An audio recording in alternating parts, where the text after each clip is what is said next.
നമസ്കാരം. നമുക്ക് ഇന്നൊരു കീർത്തനം പഠിക്കാം.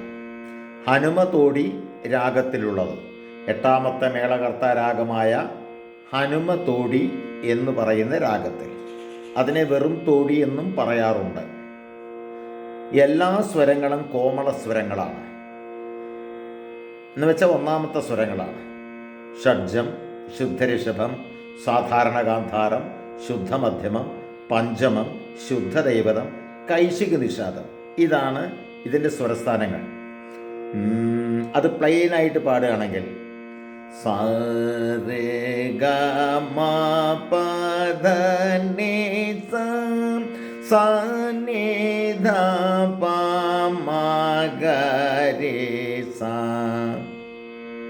ഇനി അത് ഗമകത്തോടു കൂടി സ രേ ഗ മ പ ധ നി സ സ നി ധ പ മ ഗ രി സ.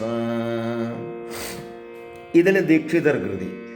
അതിൻ്റെ സാഹിത്യം രാമചന്ദ്രായ നമസ്തേ, രാജീവലോചനായ പരായ. ഇതാണ് മിശ്രജാപ്പിലുള്ളതാണ്. രാമചന്ദ്രായ നമസ്തേ, ഒന്നാമത്തെ സംഗതി മിശ്രജാപ്പിൽ. രാമചന്ദ്രായ നമസ്തേ, രാമചന്ദ്രായ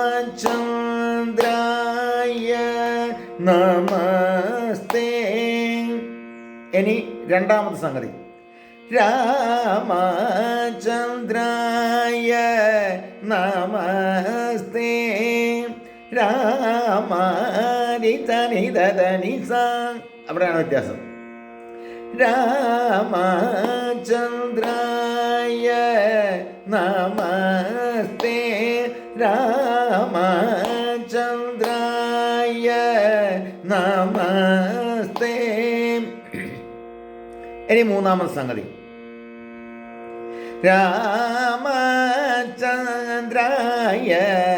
നമസ്തേ, രാമചന്ദ്രായ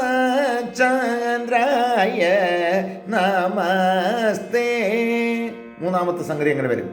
രാമചന്ദ്രായ നമസ്തേ, രാമചന്ദ്രായ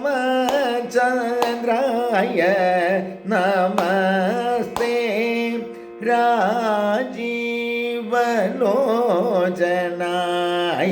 പരായ. അതിനോട് ചേർത്ത് പാടേണ്ടതാണ്. രാജീവലോചനായ പരായ രാമചന്ദ്രായ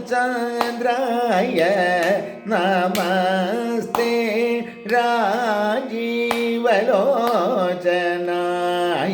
പരായ രാമചന്ദ്രായ നമസ്തേ. ഇതാണ് പല്ലവി. നമുക്ക് ഒരു പ്രാവശ്യം കൂടിയും ഈ 2 പ്രാവശ്യം പാടാം ഓരോ സംഗതിയും. രാമചന്ദ്രായ നമസ്തേ, രാമചന്ദ്രായ നമസ്തേ, രാമചന്ദ്രായ നമസ്തേ, രാമചന്ദ്രായ നമസ്തേ, രാമചന്ദ്രായ നമസ്തേ, രാജീവലോചനായ പരായ രാമചന്ദ്രായ നമസ്തേ, രാജീവലോചനായ പരായ രാമചന്ദ്രായ നമസ്തേ. നിർത്തുമ്പോൾ അങ്ങനെ നിർത്തുക. ഇതാണ് പല്ലവി. ഇത് പഠിക്കുക. ശേഷം അടുത്ത വീഡിയോയിൽ. നന്ദി, നമസ്കാരം.